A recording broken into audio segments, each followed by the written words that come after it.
Hi there, it's Sue here from madeforketo.com. I wanted to talk about my most recent blog post, which is why am I getting smaller but not losing weight? So on there I've posted some progress pictures, and you can see, especially in the last three photographs, the last three photographs on this, I've got four in a row that vary between the 7th of February and the 14th of May. Now, the weight loss in those four photographs is a total of around 3 or 4 kilos, depending on which day it is, because I've been going up and down by a kilo. But the last three photos, there's really no weight loss. My weight has just been going up, down, up, down, up, down by that, a few hundred grams or a kilo max sort of thing. But my body shape is definitely changing and I'm getting smaller. So I'm talking about that in this blog post. And I talk about how this has happened to me in the past, and I know that it happens to other people. So when we're really fixated on the scales, if we're not taking progress photos or taking our measurements, I think progress photos are actually better, because for me, I know I manipulate the measurements because I'll pull the tape in tighter. So progress photos I have found work the best for me for my motivation, because that way I can actually see what's changing. So I'm currently taking progress pictures around about weekly to see what's happening. And so the time in the past when this has happened and been the most obvious for me, I actually write about in my blog post, and that was around 2006, 2007, when I started going to the gym. And for the first year of going to the gym, I was gaining both muscle and body fat. I was having regular assessments by the personal trainer, and my body was definitely changing, but I was actually getting kind of bigger. But yeah, both my muscle and my body fat were changing. I was doing tons of exercise, mountains of exercise, and I was playing around with different eating ways of eating. I did the Body for Life program for a few months and just didn't seem to be getting any results. I mean, the weight on the scales just really wasn't changing. The second year that I was going to the gym, my weight went down slightly, my body fat started going down. But what actually happened over those 2 years is that I went down 3 sizes. So I went from a size 16, these are New Zealand sizes, down to a size 12 by the time we actually sold up and went back to Australia. So that is the kind of thing that's happened to me in the past when I've been exercising. And so I can kind of make sense of that in my mind, because I'm increasing lean body tissue and reducing body fat. And so the muscle and lean tissue weighs more than the body fat, not pound for pound, obviously, but in volume, basically. So when you've got more lean tissue, you're going to be smaller and look leaner. So that makes sense to me. But at the moment, I'm doing keto. I'm kind of moving towards, at the moment, more meat and fat.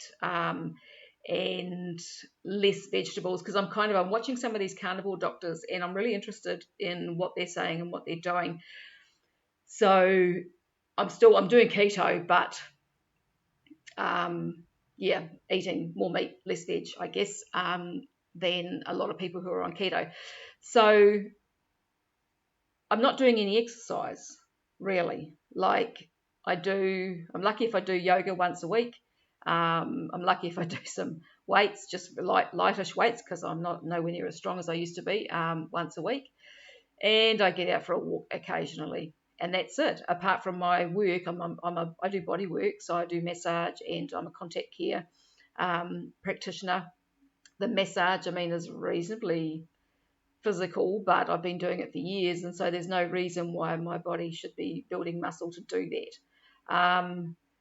So the changes in my body, I'm trying to work out what's going on. So there's obviously a reduction in inflammation. So that's the keto diet does that, and when you move towards more animal-based and less plant-based, that's something that happens. And I can feel the difference when I have more of some plant-based foods than others in my inflammation levels, and I see that my weight changes then. So I've been buying a keto muesli type thing that's just all nuts and seeds, and when I have that, my weight shifts up, and I don't feel a lot of difference in the inflammation in my body, but my weight definitely shifts up. And when I don't have that for a few days, my weight starts shifting down again.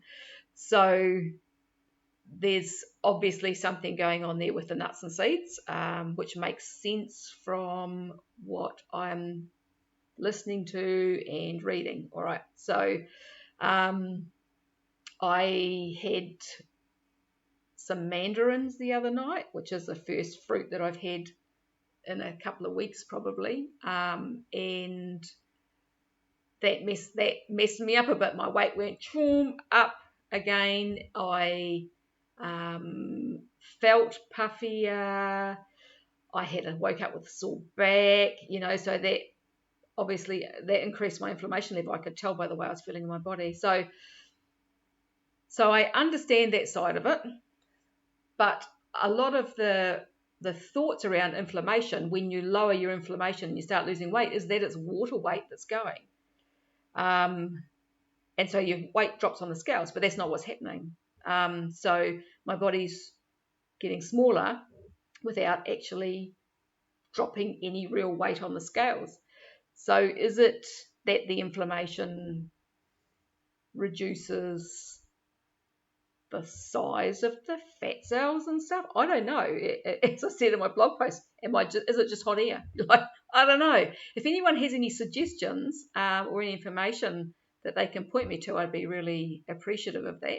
I'm happy because things are changing. So even though my weight isn't changing very much at the moment, I'm happy because I've always had a real fixation on the scales. But it's going to be interesting to see how things go moving forward. I'm tossing up at the moment whether to dive into a carnivore type diet or not. I might play around with it for a while and see what happens. I think I know that I have an oxalate issue, and if I dive too quickly into carnivore, then I'm going to end up with some problems, which I think I'm already experiencing a little bit of off and on anyway.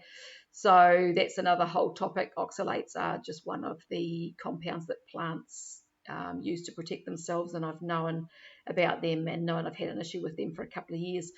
So so that's where I'm at, and I'll pop this video on the blog post. So I'll put the link to the blog post that I've written underneath this, so go over and have a read. And if you've got any questions or comments, just fire away down below or on my blog. If you like this video, if you're interested in following along, subscribe, hit the notification bell. Find me on social media channels if you want to, and I'll talk to you again another day. Okay, bye bye.